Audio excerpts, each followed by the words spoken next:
Yeah, that's Perfect. Oh, hell yeah. Love that. couldn't be better. It's so good to Love see you, that. man. So good to Amazing. see you. Dude, it's so good to see you guys. I'm glad that we could organize this and make sure we all had everyone in one place again. Yeah. So backstory for everyone that, well, no one knows this story. Yesterday, Johnny messaged me about 15 minutes out from the interview that I didn't know we had. It was like, I'll be there in 10 minutes. And I called him. I was like, I'm going to run an hour from my house right now. I'm not going to make it in time. So Jack, being the sweetheart he is, was like, we'll just do it tomorrow. Thank you, Jack. Absolutely. No, thank you, guys. I really understand. I respect the hustle. I respect the grind. Need to let you guys do your own thing, and likewise with myself. So yeah, we worked it out. It's all good. We're good at what we do. We also probably, if we had just done it alone, it would have been a football chat, and he would have been very upset. Yeah, I just wouldn't have edited it. It just never go live.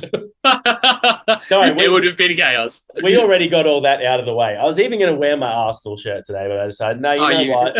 I'll keep it football, but I'll go the thrice football shirt. So yeah, it's a fun I texture love now. I that look at too. it. Yeah, it was waiting for me in Scotland when I got there, like because like Amy couldn't get it for me here, as well as another couple of gifts. Like one was an Arsenal Lego bus, right? Oh, crazy. Yeah, and they were Oh waiting man. for me in Scotland, so I had bonus gifts, and I was like, "Oh, this is great." Now I feel worse because you spent way more money on me. Way more money. Yeah, and got me way cooler shit. All right. Well, way better. Yeah, way more money was fine. Yeah. It's okay. Hey, how are you, my friend? We haven't seen you in a couple of weeks. We're still at good things. I'm doing good. Yeah, true. Yeah, it's always quite regular with you guys. So, I like and that. it's always going to be quite regular. We're going to keep it rolling. We're not Oh going to yeah, make we that will. stop just because of all this crap. We're going to keep it running. This what's this crap you're referring to, Jack? Well, boys, I don't know if you've heard. I'm gonna break some news to you. Break some news and break some hearts. That's what it seems like it's gonna be about. It's very bittersweet, isn't it? How has that been seeing the response on socials? Because on our end things and what I've seen, like a lot of people just like, what? Like just didn't see it coming and are really quite dumbfounded by it. Was that response what you expected? I think we did expect the dumbfoundedness, like because it was kind of out of nowhere. I mean, you're coming off the back of the album release and Parkway, and a lot of people are seeing like a band that's at the top of their game, which I mean, realistically, we were and we are. But yeah, I think seeing all of that unfold online and just hearing from friends and people reaching out, like we didn't expect the impact that it did make and have. Like it was just insane to see and insane to feel, and just have that much support over. And yeah, we're all super grateful. It just helped the process a lot, I think, because yeah, it's a difficult decision at the end of the day to make, but I think after some time with it, like we knew it was the right one to make for ourselves and for our futures. So I think just having people kind of understand that was above all the greatest thing that we could have had, because there could have been just a lot of, I don't know, people upset or mad about it, but I think we're in a climate that encourages a lot of support. And after everything the Yeah, world's been through the past few years, like that's all it is for everyone now. And you see bands pull out of tours now. You don't get the angry comments anymore. You don't get like people up in the air and frustrated about this kind of stuff. You get people who are like genuinely caring, like hope you're okay, hope everything's all right. And I think a lot of people understand like the health stuff that I've been going through, and they've obviously got that in mind when they reach out, and it's all really, really appreciated and really, but that's we just love also it. a credit to you as well. Like sort of like I know a lot of artists do it now, and it's become a big thing to not only use social media and the internet to get that trajectory upwards, but also to be Mm. transparent and make people remember that not only for yourself but for them, that you're a human at the end of the day. And Yeah. credit to yourself for actually being so transparent about all the stuff that you were going through as well, because I can imagine there were many times where you just did not want to talk about it. Oh, 100%. Like, there's still so much from like when I initially discovered everything that was happening, and like the first seizures and the first hospital visits. Like, I was just keeping it all under wraps because it was just easier to, I don't know, just go about life and just continue slugging it out until the point where it kind of became interfering with our schedule and I had to sort of take some months away. That was when it first, like, I guess, needed to be a necessity to tell everyone. And I don't think I was ready for that at the first like amounts, but it's still like, as I said, everyone was just so supportive. I was just a bit concerned about that at the first moments of everything arising because I've never had to really deal with anything on that level. And Yeah. still, even then, like I just appreciated the support back then so much, and it was just so it helped me like get through a lot of it too because I knew that people would be on the other side waiting and just like being ready for the support when we got out in the other way. Like, and it was just crazy. Like, It's a still pretty saying, wild thing to consider, and maybe something you didn't going into it have been like once you've opened up the door and you've kind of let people in, they're going to be there for you and waiting. And so it kind of almost puts responsibility on your shoulders. Did you feel any pressure with that to keep updating people and to keep the wider community in the loop of what you were going through? yeah, I kind of not necessarily a pressure, but like not an obligation either, but almost like uh just a courtesy almost because I think people often did get confused. And there's a few instances where tours were cancelled sort of out of our control. And I think Mm, people then think about like if that was something that was going down with myself or sure. other external factors. Because I don't know, man, there's been a lot of tour cancellations of late. Obviously, a lot of burnout going on in the music scene and industry, a lot of just a lot of crazy shit happening that is still like a roll-on effect from the COVID period. But Yeah. yeah, I did feel a bit of courtesy just to be like, hey, I'm all right, at least to close friends and such. But yeah, I think like it was kind of people who at least follow like myself on socials can see like with that invested interest in there, that invested care, like can see that stuff is going on and that I am doing fine and sort of just battling through it and going through the motions. And I don't know, I think it's interesting now that it's all wrapped up because like I don't know, I can kind of focus on getting better. I can kind of focus on like getting my health back on top, and it's a whole different story now. And I think a lot of that was kind of enabling that. Well, sorry, disabling that was the stress and like constantly going out on tour. Like it was very difficult getting results back and seeing like not a whole lot had happened just because of how stressed and how overworked I was like Yeah. by Yeah. doing everything. And I think for the first time ever I've got the opportunity to kind of just be really healthy, like healthy mind, healthy life, and just focus on getting better and just still remain, I don't know, as intertwined in the music scene as I always have been, but just in a different format and one that Yeah. can allow me to process all of this at the same time.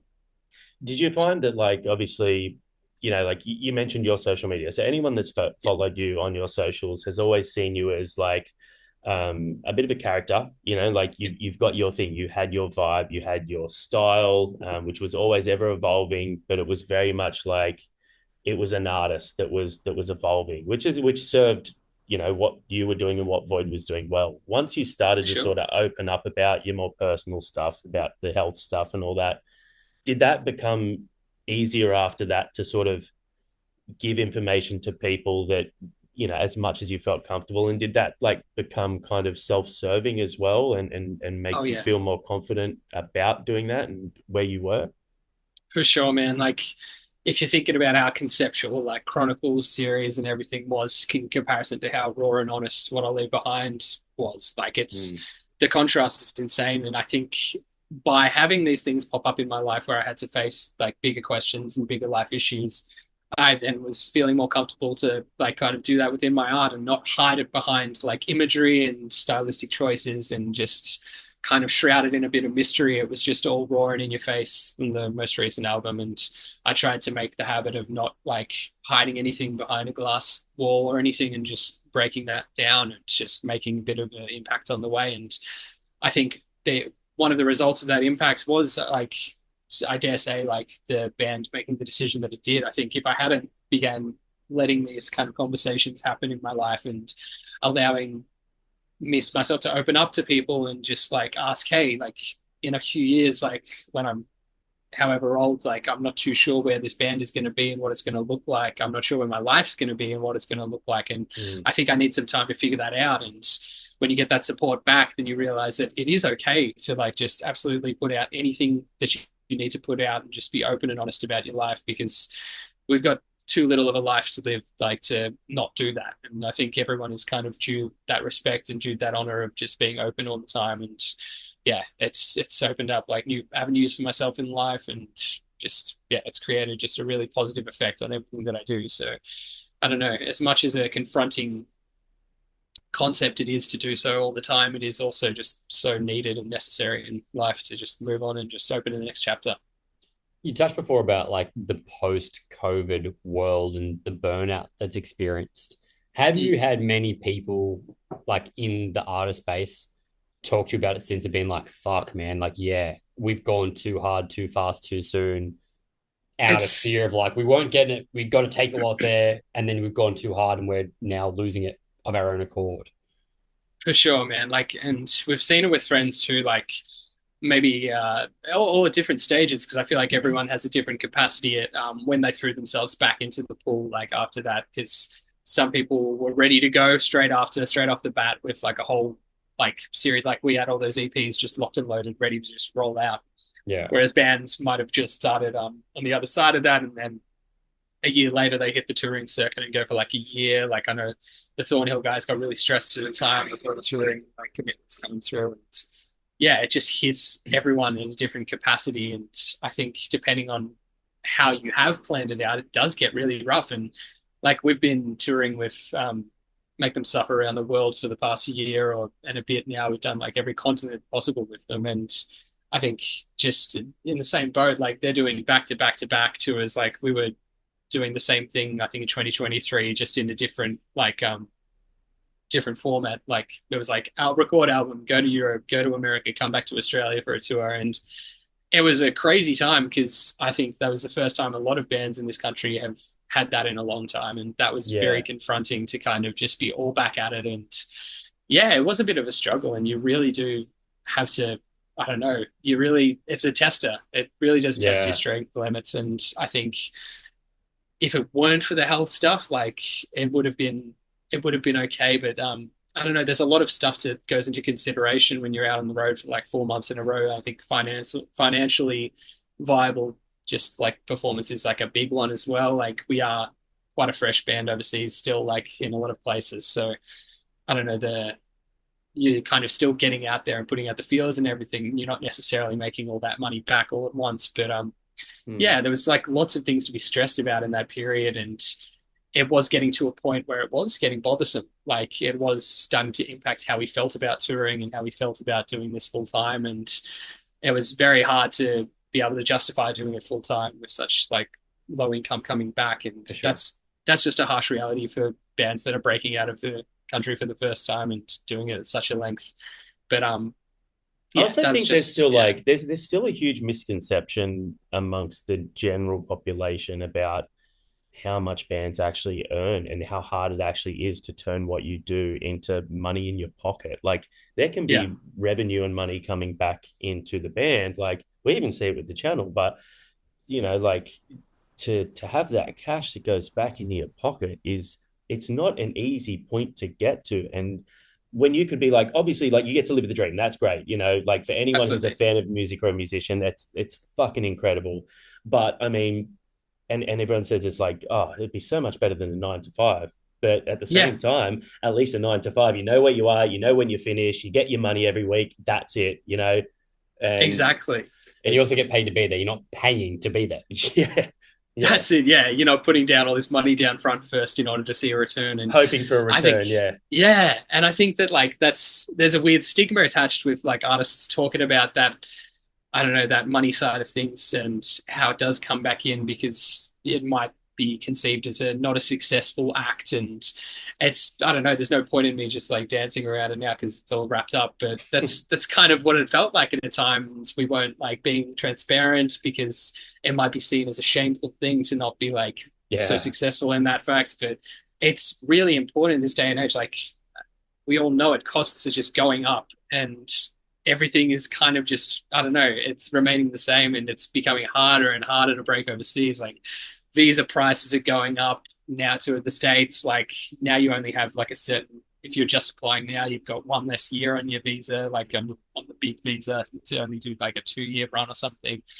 And it's just becoming harder and harder to kind of, I don't know, make it viable to be a full time band. And I think it's a really, really difficult time because that sort of level between a small breaking band to like a successful full time touring yeah, band has yeah. become even further now. And we've got so many promising like young prospects here in Australia, like Bloom and Starve and stuff that are ready to break out. But I think it's very difficult to kind of make that leap in good faith, understanding the financials and seeing that long term, that longevity pay off, because it's a very difficult bridge to cross and it's getting harder. But I think that goes to show how much we do need to support it on our shores first and help these artists get to that stage so they can afford to do that, because that's how we did it. It's what it took us to do. And if it takes longer, so be it. I think that's just all it takes. I think the support and I don't know, just the backing of our art back here at home is just so important at the moment, and we can't let that slow. It's interesting. You mentioned there being like successful to be like, and you put it in quotations, but I think that's a really interesting thing. I had a conversation with a mate the other day who was talking about a few businesses that he's had that have like failed, and I put it in quotation marks. And I was like, I think it's about reframing what we look at as success. Like, perspective and yes, success does not mean that we played into where Metallica and now we're a success. It's if you've created art that you're proud of and you've touched people and you've been able to tour and you've decided to end on your terms, that's fucking successful. That's so cool. And I think that's where the perspective shift needs to happen, and potentially, it's it also depends on where the goalposts are, and the goalposts are always going to shift as the career or business depends on what their goals are. Like if you're going out to be like, we're doing this to make money, but if we're doing it like you guys have been like, we just want to create. If you start a band to make money, you've already fucked up. Yeah. Essentially, and it's exactly what you're saying. I think towards the end and the creation of this record that we just put out in particular, like I'm fairly sure this is a Pharrell quote, but it's like, learn to love the process, not the success. And that's just an amazing way to look at it. Like, and I really did fall in love with making music again. And I did fall in love with just the journey to creation and the journey to how you get to these tours. And I think above all, like that's what you really, really need to appreciate, and just to stop and smell the roses and take it all in. Because if I've learned anything from this whole experience and just these past 12 years of the band, is that I do need to like stop and smell the roses more. Like half the stuff, like when we were just popping as kids, like going to Europe for the first time, like I can barely remember any of that. And there's moments that I wish I did absorb a bit more and just like take in for what it was. Because all of a sudden now we're at this stage where we're wrapping up, and like we didn't know that last Europe tour was going to be our last Europe tour, and that last US tour was going to be our last US tour. And there's a sense of like sourness about that, but at the same time, I think it's just truly like realizing don't take what you got for granted, because you don't know what you got till it's gone. And I think hindsight is 2020 too. But that's also a perfect segue in something I was dying to ask you about this upcoming tour. Like, we'll get to the stacked lineup in a moment, my friend, because that's a fucking belter. What a way to go out. But I want to know, it's going to be a bittersweet moment. It's going to be a tough tour. It's going to be an emotional one. And off the back of what you've just said, has there been any like discussions or further preparation or assistance, whether it be like professional help or anything in going into this last tour? Because it's not going to be an easy one. It's going to be very bittersweet. It's going to be a celebration, but it's going to tug the heartstrings of a lot of people, no more yourselves. Big time. I think a lot of us don't really know what we're in for until we get up on that stage, weirdly enough. I think there's a weird like feeling in the camp now that we've kind of, everything's organized, everything's all been sorted and locked and loaded, ready to go. I don't think we have any more work to do on preparation besides production day. But it's this weird like feeling of, we've had the feeling and the time to process these emotions and process everything, and the decision. We had like our Christmas and New Year's break to be with family and friends, and I think we're all just caught up across that front now to where it's not like a surprise and a shock to all our network now. And I think we can finally process everything and just be excited for this last tour, because like I said, to stop and smell the roses, this is one that we really need to be there for and be present for, because this is the most special tour of our whole career. And as much as it is a bittersweet one, it still counts. Like it's there, and it's going to be a big one. Like you said, it's very difficult to think about at this staying at like this stage, but I don't know. I'm very excited, but I know that it's going to hit like a freight train, like in those States. Like, there's no preparing for it, I guess. Like, no, I'm literally just going to be there on stage and just going to let whatever comes come. Like it's all right, bro. I'll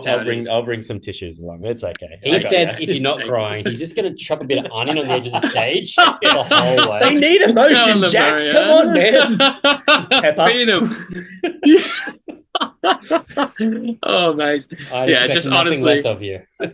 Just show me where Tottenham are on the table at that stage, and you'll probably get a good reaction out of me. Now, you said about sort of forgetting a lot of what you've done. Yeah. Has there been much time to reminisce and look back and being like, look at this thing we did? Are there any moments you look back on so fondly and being like, fuck, like, yeah, we got to do that. That was cool. It's been staggered out so severely because of how much shit we've actually done. And I think we've forgotten at this stage. Like, it's insane every time we have like an isolated, like, I don't know, experience together as a band or like as friends. We'll remember a moment and it'll be like, holy shit, like this is an otherworldly that we got to do this. And we keep putting it down to the fact like that we are literally like the 0.1% of people on this earth who have gotten to experience the things that we have. Like, it's very rare that just a bunch of Australian dudes can go over all around the world and just gallivant their shit. And I don't know, it's a crazy, crazy world that we've been exposed to and that we're not going to really let go of for a long time. These are the lessons and like the experiences that we're going to share forever. And they've shaped our lives. They've shaped how we're going to conduct the rest of our lives. And yeah, it's honestly, I'm going to be like experiencing a lot of like flashbacks from this for a long time. And I'm glad that I'm going to have these stories to share because I don't know anyone else. Like, well, I know a few people obviously through the band friends we've made, but like, I don't know anyone else who can share these kind of experiences with us. And that feels like one of a kind of stuff. That's a good point that you brought up though, as well. And it's something that I always sort of, when I decided that I didn't want to really do like the band thing outside of sort of just for fun with just mates. As the Beatles were getting big. Well done. But you know what, like it's something that I always sort of like looked back on as well. Like you said, the 0.1% of people that get to do that. Like if you have anyone, doesn't matter how big you've got, if you've got together with a bunch of mates, learned how to play music, joined a band, started a band, and got onto a stage anywhere to 10 people anywhere in the world, like you've already like touched the threshold of what 99% of people that watch music could only wish that they would get to experience and feel. Yeah, it's so bizarre, man, and just knowing that, and I don't know, that in itself is, if you can't learn to appreciate that, then you're at a very rough end, I think. And it gets scary sometimes when you're so busy and caught up in everything. And like I said, you don't stop to smell the roses. That's when it gets kind of daunting to be a part of, because it is such a special thing that we're blessed to be able to do. And I think taking that for granted is just almost selfish in a way. But you do kind of get caught up in it as well, you know, as the career gets better and as you get, you know, like a little bit of popularity or fame, for use of a better term, and you start selling albums and you start selling merch. It comes with it, so it's kind of hard. But it turns into a bigger machine all of a sudden, and it's like, damn, like you kind of forget the roots. Just have to come back to it every now and then. Yeah, for sure. Yeah. Let's talk about the lineup then. The lineup of this tour. Let's do it. Number one, it's very stacked. It's very impressive. It's very stacked. It's a heavy one. It is. Thank you very much. It's overdue bringing a lot of these bands over here, to be honest. I think a lot of them it's going to be a very crazy first time for them to be here, which is awesome. Was that part of your goal here, was to bring some friends out that might not have got the chance otherwise? And how did you guys go about actually deciding what bands? Because again, like, sound like a broken record, last tour is a big one, and you've made a choice on what bands you want to share that with. You could have done it with all your local friends. That's it, man. Like, admittedly, this tour was like organized before this big decision was made and stuff, and the supports were locked.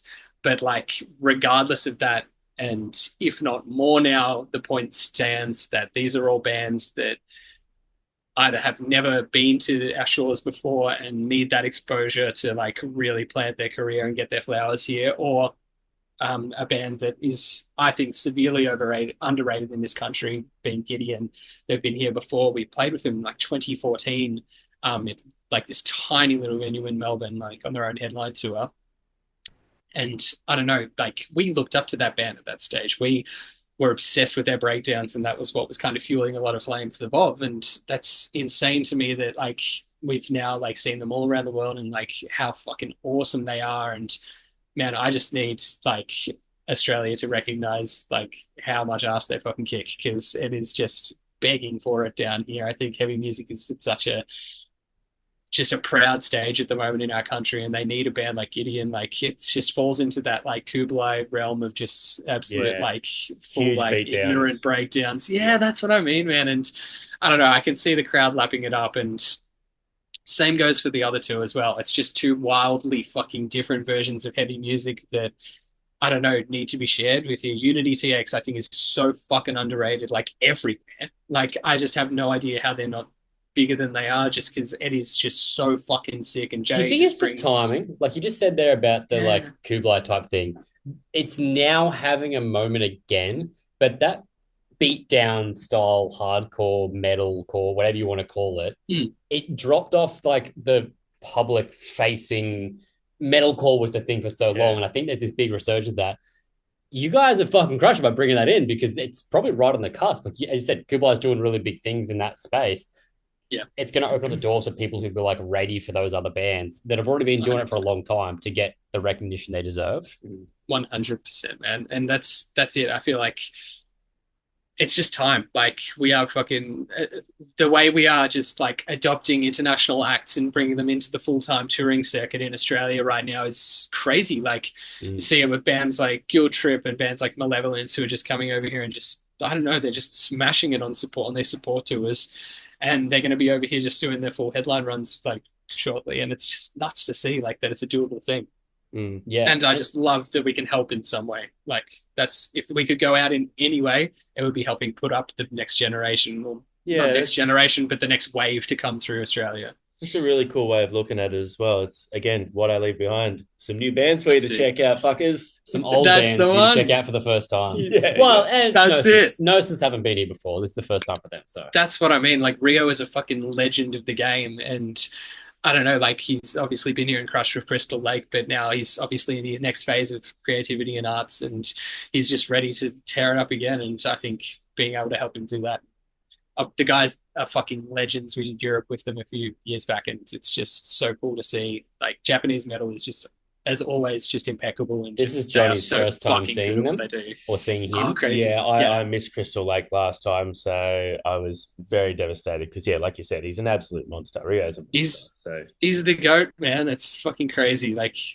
we need to put some respect on that man's name ASAP, because it's an impressive feat that he can fucking pull all that off and just still be like without breaking a sweat. Actually, just being a bubbly little dude, but then a monster on stage. As opposed to us, we're sweating right now. It's very hot. It is. I built a dumb studio in a dumb space and no air conditioning. Have you fucked up with the insulation front? Is it just not even insulation? My gym is industrial. It's in an industrial area. Oh, is that where you guys are right now? Yeah, I built the studio above my gym, and as the weather gets hotter, so do we. And then starting studio lights and camera recording and stuff. You're not doing it. Yeah, it's getting hotter and hotter as you go on. It's what we can do for the people, like to bring important chats like this. Absolutely. This next question is probably not have been of any more importance than it is now. Anytime we've asked it, how the fuck are you going to do a set list for this one, dude? Mate, we've just submitted it as of like yesterday. Oh. And it was fucking hard, dude. It was so hard to just get it all in one place, because we've got all these album tracks we've never played before that we really want to bust out. And we have 4 albums now. Like, it's fucking insane. Yeah. Like, I just didn't even see where that came from. And having to pick, it's not exactly an easy choice, but we've managed it, and we're managing to take people down memory lane with it. Yeah, I don't know. Like it's fucked, man. We may have to like stack on an extra show, like after all of this, just to cut even deeper, because we are missing some gold. And I don't know. It's crazy like that. That's a good thing though, to be like so stoked on it. Like it shows that you're doing this for the right reasons, not because like you're over the band, you don't want to play their songs. It's there's reason there. So for you guys to come out and be excited to play that stuff, that's really really cool, and makes me sadder Yeah, that checks out. We always had this pact after the first album that we never got to play in full, that we would always play an album in full just so we can play everything we've written at least once live. And I think we really need to do that for this album because we see it as our favorite and best work. Yeah, you do. Yeah, it's deserved. Yeah. Well, I mean, look, like if there's anything that any other member in any band can take from this chat right now, it's like you don't have to play all the big ones at every show. Start pulling out some of those deep cuts so you don't get to the final tour and have to do a 3.5 hour set. Having said that, have you ever played songs off that are like a bit of a deep cut that one of you want to play and then gone, oh, we fucked up. That should not have been played. Never again. Dude, absolutely. We did like, oh man, I can't remember. We literally did it on our like Japan headliner and we played like Hyper Days in full, like across the whole thing. We're like, oh man, like a couple of these are just misses, like, but we're glad that we gave it the chance. Like, you did it. We still love everything we do, but like I don't know, people would want to just see all the hits as well. Like it's hard to put together these set lists, especially when you need to curate to a fan base as well. But well, it's hard as well because as you guys progress, like, you know, and with the rise of YouTube and music videos, like having a big like resurgence and things like reaction channels, you guys did legitimately start having some like hits that were known that like were on high rotation on Triple J or whatever and on playlists everywhere. And you have those songs that you just have to pull out now. That's it. It's a tricky one. We always like to throw curveballs too. So like, I don't know, it's hard putting together these sets and it's harder the older we get because we got to move it around for longer. And yeah, I think George already dropped in the chat. He did like a drum sesh to make sure it was all like okay and he can pull it off because it's a long one, but it's going to be okay. Strap in. You're going to be complaining for days after that, baby. Oh, no, it's all right. Like, Jackson, we've still kept it tasteful. No, you're going to make sure I've got a seat somewhere, my friend. Absolutely, yes. That's this old back middle of the mosh pit. It's going to be sick. Everyone just revolving around me. That'd be great.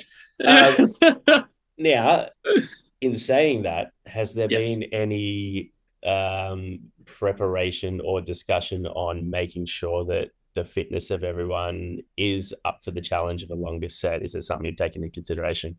Yeah, absolutely. I think we're making sure that we're all good to go because I think, I don't know, we haven't done a long set in a while. I think we did one big headliner earlier last year, and even then that was just like a 50-minute set, so it wasn't anything crazy. So yeah, they're always a sweat fest, these like hour-long headlines or hour plus. It's a hard thing to do as well when you're just playing breakdowns for the whole time because it's a bit of an ass whoop. So you need to think about like incorporating different elements in and the songs that like kind of add a bit of dynamics to the set. Give you a bit of a breather, Talk to me about your outfit choices with that being said, because you said you sweat it up and you've gone through phases of like the aesthetic look. Yes. Leather trench coats and goggles aren't conducive to a cool, sweat-free environment. Is that something you're considering or you're just like, fuck it? Honestly, like I think there will be like a lot of, I don't know, changes for this set because we're trying to encompass a few eras of Four Division. So yeah, keeping that in mind, there's probably going to be a few outfit changes, but man, we've got to be smart about it because it's going to get just mosh shorts the whole time. Yeah, that might be sick. Shirt off, mosh shorts. Maybe we just peel it all the way back. I'm down for that. I would appreciate that. I haven't checked the Sydney venue. Is it Crowbar? It is at Manning Bar, so just at the uni. But fuck, I haven't been to Manning Bar in so long. Oh, Manning Bar has so many great memories. Yeah, broke my foot at Manning Bar, backflipped off the stage for every time I die and landed on someone. That's fucking classic, and that's what it encourages now. I will try not to do that for your set. was there no barrier at that one? No, and there's like everyone on stage, and I was like, oh. That's sick. I feel like there's a weird disconnect from the barrier there. I saw Speed there for the end of year show and it was fucking excellent. Like it's just making me tempted to strip away that barrier if we get the go ahead because it looks so much more fun. It is fun, but it takes away from the sound because there are drunk dickheads like our friends for that one that were like, I'm going to play the guitar. Give me that. And you don't want that because you want to hear you guys play. Wasn't me, by the way. Not me. He's not referring to me. It wasn't him. He was drunk at the back. Just I actually think I was dancing and Jordan.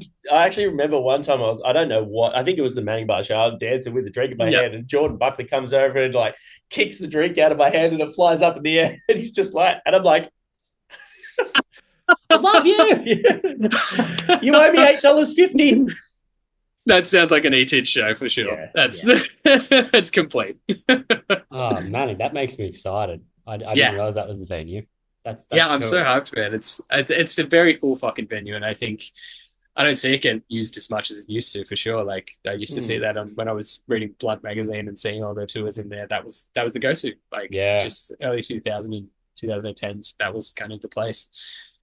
Talk to me about outside of music, playing music this final tour. What are you excited about right now, Jack? What am I excited about? As in playing, like, or just what am I hearing? And not even like music, life-wise. What's got you pumped and excited right now?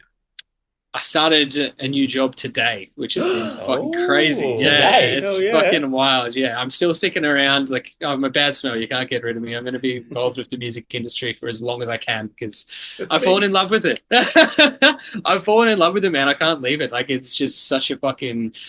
It's inspired me. It's welcomed me in when I needed it the most. And I feel like it would be a disservice to my life and to my soul to let that go, especially at such a time of need right now. And I'm so grateful that Void Division has allowed me to network and meet as many of these people that I have and just continue to let me into new places and just like trust me with vision and trust me with just, I don't know, like my knowledge and my passion for the scene to like keep like utilizing that.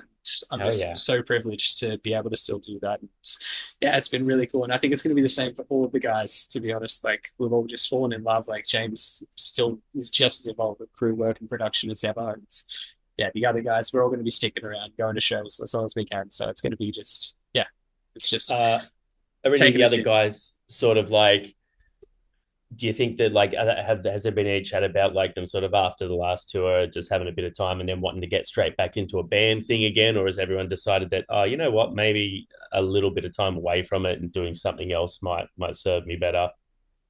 There's no talk about new music as of yet. I know for myself personally, like taking time away from band and creativity like is probably a service to myself. I think like I would actually enjoy to fall in love with music all over again before I ever start another creative endeavor. And I think I need to learn to appreciate it in a format in which I can sort of get excited about again and just be really fucking like enamored with to just be able to start something of my own. And I think I'm surrounded with the right people for that. So that's awesome. But I know, the other guys are probably in the same spot. Like it's been we've just been doing this for so long. So I think a bit of time off for at least everyone is just a wise idea, but we'll see where that falls.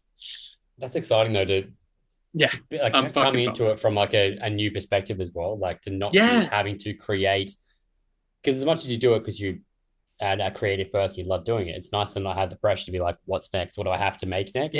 But that's it, be like, I get to consume for a while. That's it. And spending some time on the other side and just like different ways of just consuming and like working with music is super exciting to me. And I'm just pumped to start another chapter in my life. What about, talk to me about in terms of being a vocalist? Because I know myself, like when I stopped doing it as much as I was like, you know what, I'm actually fucking over singing. It takes too much upkeep. I need to just stop. Have you had any thought into sort of like, you know, like your upkeep on, because you've done a lot of work to get where you are, man, and you've gotten better and better and better. Have you thought about that, or is it just kind of one of those things where it's like, you know what, I need time away from everything completely, or if I'm in the car and I feel like singing, I'll sing? That's it, man. Like I think that's going to be the case. I'm still where I have the opportunity, would love to just for fun be able to do it. And like I'm really good friends like with Sam from OG, and I'm always going over to his, and just like I love the idea that like friends can hang out and just write music for the fun of it, as opposed to like a task that needs to be done. And it's just super interesting to have the opportunity to always and still do that. I like that. Cool. And there is always like, you know, there is always the option, you know, years down the track, there might be like, you guys have the option to do a one-off show every now and then if you feel like it. Dude, we wouldn't hate it.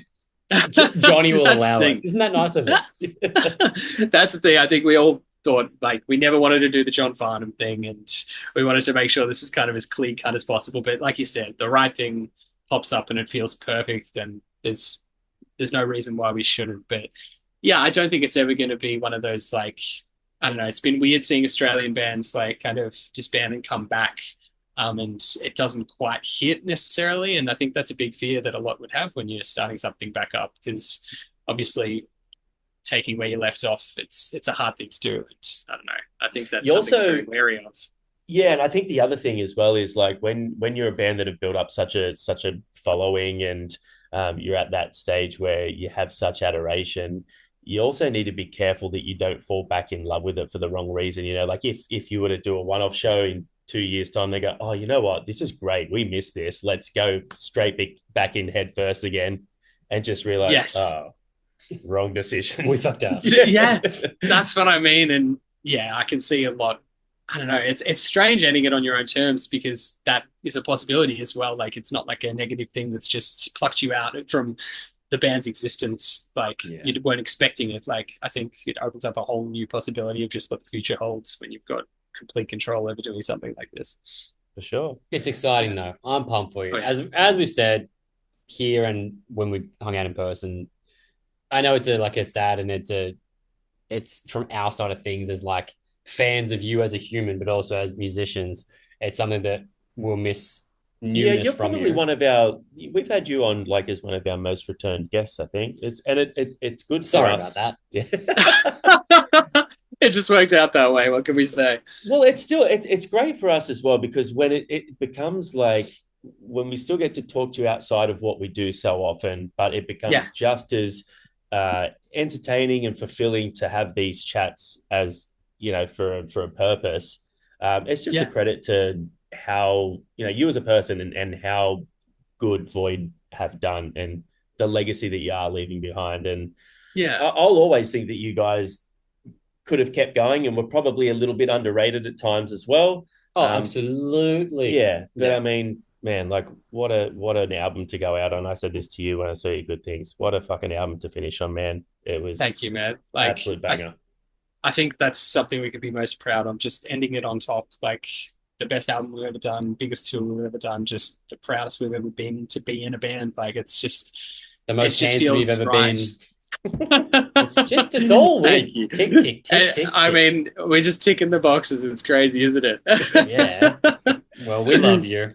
Thank you, brothers. We genuinely love and all of you boys. Like, as I said, it's not us blowing smoke. There's a reason we've had you on so often. There's a reason we're stoked to hang out with you at shows and spend time, because you guys are the most wonderful people. And I think one of the first times we actually interviewed you, we got off and was like, it just doesn't make sense that someone that sounds that angry is that lovely. That nice, yeah. Because you're just a little ray of sunshine, and I hope that people understand that. That's what I had a lot of at my job today. Like, people weren't expecting, because like they've all known me as like this person, like this what they see on YouTube or whatever, like you're saying, and then to have such a smiley bloke come into the office, it's a bit strange. But dude, that's why you need to sort of occasionally just sort of like drop your eyes and just go, I'm going to fucking kill you, and then turn around and go, what? Just go, well, I didn't say anything, and just like just keep them on edge. I like it. It's a good strategy. You never know when it comes in handy. That's exactly it. He plays the nice guy, the dumb card all the time, but he's actually really terrible in person. Keep him on their toes. I love it. Oh god, dude, it's been an absolute pleasure. We are so fucking pumped for the final shows. It's not going to be as sad for us as it is for you, but we're going to enjoy every second of it, man. And thanks again for hanging out with us. Thank you as always. Thank you for all the support you guys have ever given us. Honestly, it's just a fucking pleasure as always, and I'm so glad that we've been able to maintain like a friendship among it all too. And that's what I'm going to take out of all of this. Like, that's just the best part of it all, I reckon. So thank you. Hell yeah. You're very welcome. Absolute pleasure. Fucking legends. All right, man. Love you, Jack. Love you so much. We'll see you on the other side. Yeah, you will. Legends. I'll catch you later. Bye.